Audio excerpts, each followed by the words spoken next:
Hi, I'm Dr. Fox, and let's talk about principal lymph nodes and pathways. In this video, we'll describe the general pattern of the flow of lymph from lymphatic capillaries to ducts, noting the regions served, the vessels followed, with a special emphasis on these regions: the root of the neck, the head and neck, the thorax, both deep and superficial, the upper limbs, the abdomen, both deep and superficial, and the lower limbs. Lymphatics are organized from the specific lymphatic capillaries all the way down through the lymphatic ducts. So we have a logical flow pattern. So lymphatic capillaries will flow into lymphatic vessels. Lymphatic vessels will flow to and through lymph nodes, which can then continue along through lymphatic vessels. And it's here that we can host immune responses. So the lymph is encountering lymphocytes, T cells, B cells, antigen-presenting cells. And with an immune response, we would expect the lymph node to be tender and mobile, and oftentimes the response will be bilateral, so on both sides of the body.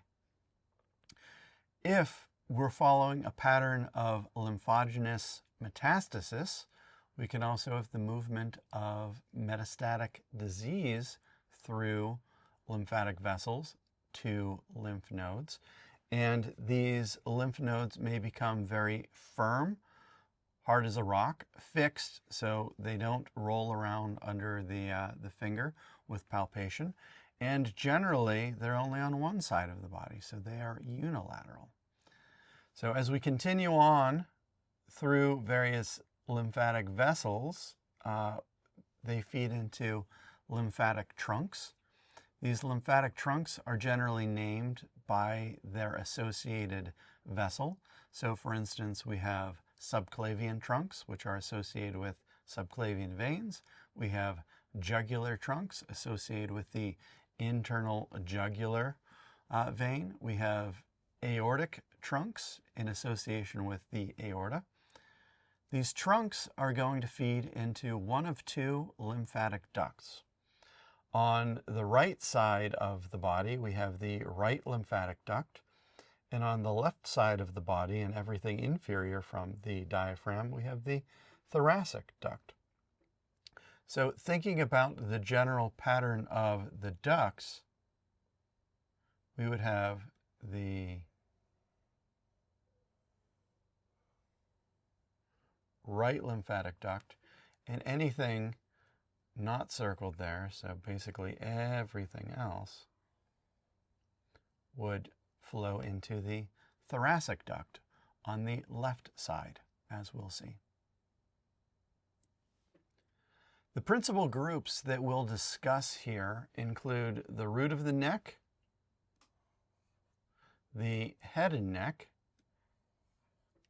the thorax, both superficial and deep, the upper limb and axilla, the abdomen, inclusive of the pelvis, the viscera within the abdomen and pelvis, and the lower limb. So let's take these piece by piece. And let's start with the root of the neck, because it's here at the root of the neck whereby our story ends. So who doesn't like to start their engagement with the end of the story? But I think that this is nevertheless important. So ducts are going to include the right lymphatic duct and the thoracic duct. The right lymphatic duct feeds into the right venous angle, into that vicinity. And it is going to include contributions from the jugular trunk, which is associated with the internal jugular vein, the subclavian trunk, which is in association with the subclavian vein, and the bronchomediastinal trunk, which is draining viscera of the thoracic cavity. So those come together to feed into the right lymphatic duct in the vicinity of that right venous angle. On the left side, we have the thoracic duct. The thoracic duct is going to begin its story at the cisterna chyli, which is the cistern of chyle, which exists below the diaphragm. It is going to ascend up through the diaphragm, through the posterior mediastinum, cross from right to left, and then wrap around and insert into the left venous angle. Now that thoracic duct is also going to pull left jugular trunk, left subclavian trunk, and left bronchomediastinal trunk. So those trunks are not just on one side of the body. The cisterna chyli is going to pick up lymph from everything inferior to the diaphragm.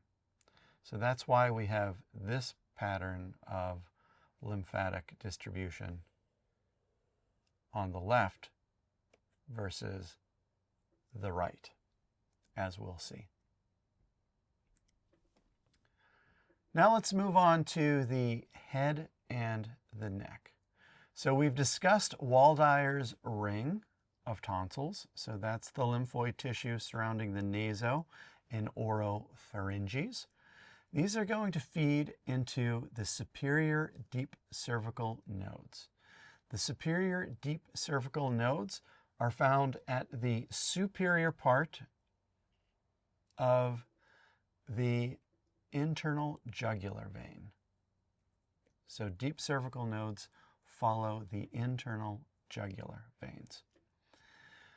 Included in that superior deep cervical nodes is an important node called the jugulodigastric node. That jugulodigastric node is right there. It's found at the intersection of the internal jugular vein adjacent to the posterior belly of the digastric muscle, one of those suprahyoid muscles. This particular node is important because it is among the most palpable of the lymph nodes in the neck. So when you have a clinician palpating your neck for any lymphadenopathies, generally they can palpate it there, not very far from where they would palpate your carotid pulse. So if they can find a swelling in that area, that's an indication of some sort of infection. Oftentimes, strep throat will make that jugulodigastric node pop and really be obvious to a clinician. Now, those deep cervical nodes are divided into the superior group and the inferior group. And they're divided by the intermediate tendon of the omohyoid muscle, one of those infrahyoid muscles. So omohyoid connects omo, the shoulder, to the hyoid bone. So that intermediate tendon divides those two groups. Now the inferior group of deep cervical nodes will go all the way down to the supraclavicular fossa, including the supraclavicular nodes. So if you palpate that space that's above your clavicle, that's where those inferior deep cervical nodes are running. And so all of these nodes are going to be aligned along the jugular trunk, and the jugular trunk on either side will feed into either the right lymphatic duct or the thoracic duct. There's also a superficial pathway that is in association with the external jugular vein. And that superficial pathway goes down and feeds into the subclavian trunk. That subclavian trunk will either feed into the right lymphatic duct or the thoracic duct, depending on if you're on the right side of the body or the left side of the body. Within the left group of the inferior deep cervical nodes, so these are the supraclavicular nodes, there's the possibility for malignancies that originate below the diaphragm from various digestive organs to move up along the thoracic duct and be picked up by these supraclavicular nodes on their way to the left venous angle. And so if there's a very large, very painless, firm and fixed node in that left supraclavicular fossa, clinicians refer to that as Virchow's node, and that is a sentinel node, and that is oftentimes the very earliest indication of a gastric adenocarcinoma, so stomach cancer or of other adenocarcinomas originating along the digestive pathway. So this can be a very useful thing for early detection of these cancers. Now let's move down and look at the pattern of lymph flow through the thorax. And in this case, movement of lymph from the lungs. So outside within the parenchyma of the lungs, we have pulmonary nodes. These pulmonary nodes are going to drain along vessels toward the hilum of the lungs. So we go from pulmonary nodes to bronchopulmonary nodes, oftentimes called hilar nodes. Those hilar nodes, we can see them best over here, are going to drain into groups of lymph nodes that are at the bifurcation of the trachea into the primary bronchi. And we call them tracheobronchial nodes. There's a superior group on either side of each primary bronchus, and then there's an inferior group at the bifurcation of the primary bronchi. So lymph from those bronchopulmonary nodes can feed into either the inferior group or the superior tracheobronchial group. The inferior tracheobronchial group feeds into the superior group, and the superior groups are drained by those bronchomediastinal trunks. The bronchomediastinal trunks will drain into lymphatic ducts, either on the right side, so the right lymphatic duct, or the left side, the thoracic duct. So we have movement from pulmonary to bronchopulmonary to tracheobronchial, up through bronchomediastinal trunks to the ducts.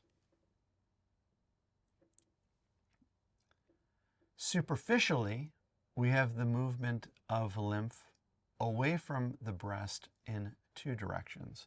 So let's start at the breast. There is a subareolar, so that means below or deep to the areola, lymphatic plexus.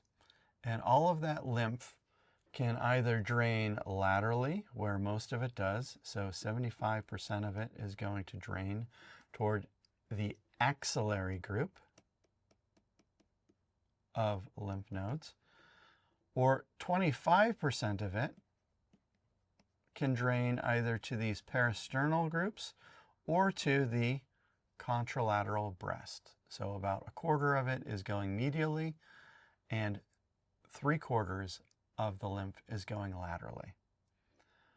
As lymph moves laterally, the first nodes that they will encounter of the axillary group are the pectoral nodes. These pectoral nodes are deep to the pectoral muscles, and from there, lymph is going to move to the central nodes. The central nodes here are found in kind of the fatty part of the axilla or the armpit. From there, the lymph is going to move to the apical nodes, still of the axillary group.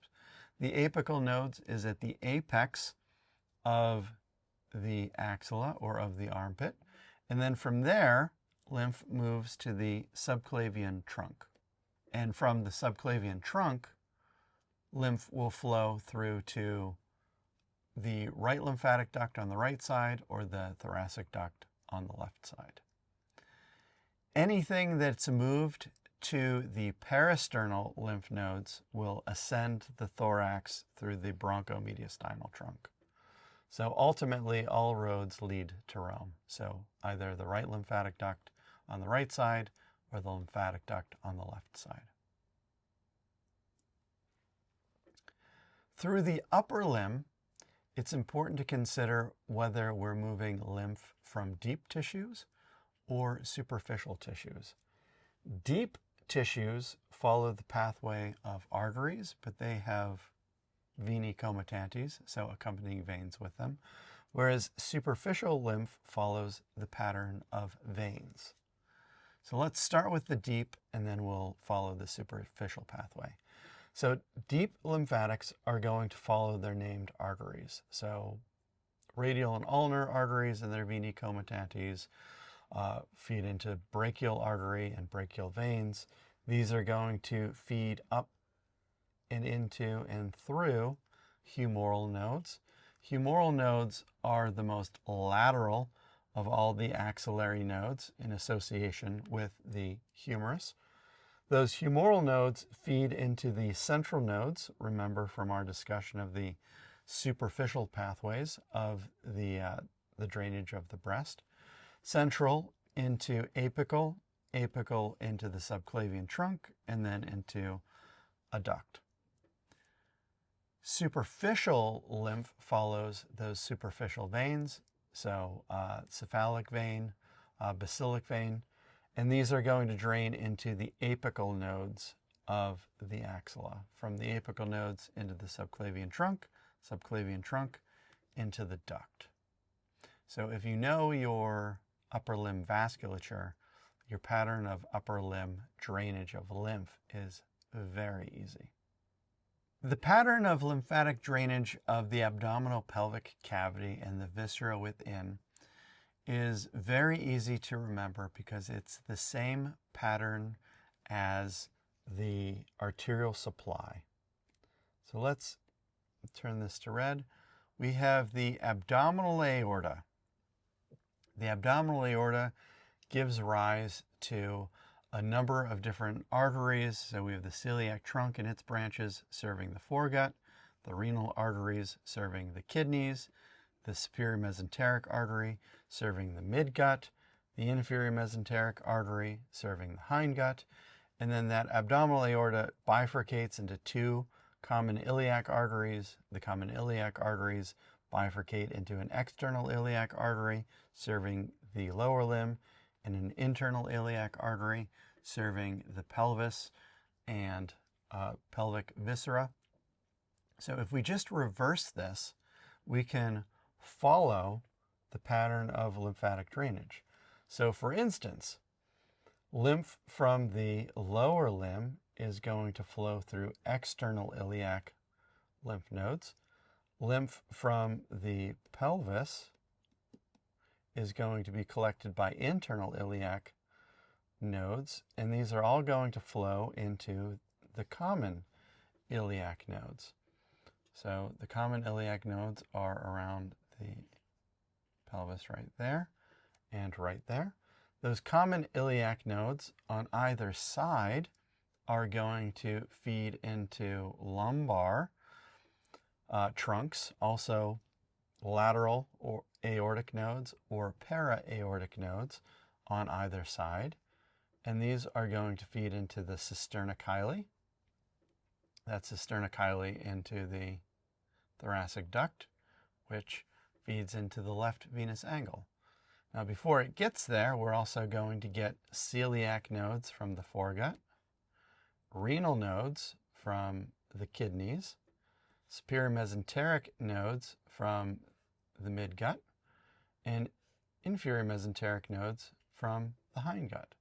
So everything is flowing up and into these lumbar trunks and lateral aortic nodes, ultimately then into the cisterna chyli and the thoracic duct. Let's look at the superficial movement of lymph over the surface of the abdomen. Now, we want to first draw our attention to the transumbilical plane. So basically, we look at where the belly button or the umbilicus is, and we draw a line across it. Now, everything superior to the transumbilical plane is going to drain into the axillary lymph nodes. They will follow superficial veins, in particular things like the thoracoepigastric vein, up into this group. And we already know the pattern of lymph flow through the axillary group. Anything inferior from the transumbilical plane is going to flow into the superficial inguinal lymph nodes. The superficial inguinal lymph nodes are found just superficial to the femoral triangle. So where we have the great saphenous vein feeding into the femoral vein. And so all of the lymph from the lower limb, the superficial lower limb, as well as the superficial pelvis and abdomen, flows into these superficial inguinal lymph nodes. The superficial inguinal lymph nodes feed into the deep inguinal lymph nodes. So these are deep within the femoral triangle. And then those feed into the external iliac nodes. So from there, we go deep, and from deep, we ascend to the external, to the common, to the lateral aortic, into the cisterna chyli, and then up into the thoracic duct, and then into the venous angle. So there's a predictable pattern. So let's finish this up by looking at the lower limbs. With respect to the lower limbs, there are patterns of deep return versus patterns of superficial return. Superficial lymph from the lower limbs follows those superficial veins, so the great and less saphenous veins. These are going to flow up into the superficial inguinal nodes, which then go into the deep nodes, which then feed into the external iliac nodes, and so on and so forth. The deep lymph follows the arteries, the tibial arteries, the fibular artery, up into the popliteal, into the femoral, into the external iliac arteries. So we follow that same pathway. So the arteries are going to feed into those deep inguinal lymph nodes, deep within the femoral triangle, which then feed into the external iliac nodes. So again, if you know your vasculature, you can just follow that vasculature to presume the flow of lymph. Deep lymph in the lower limbs following the arteries, superficial lymph following the veins. So we've discussed the general pattern of the flow of lymph from lymphatic capillaries all the way up through the ducts, noting specialized regions and group of lymph nodes, including the root of the neck, the head and neck, the superficial and deep thorax, the upper limbs, the superficial and deep abdominal pelvic cavity, as well as the lower limbs. Thank you so much for your time. I deeply appreciate it.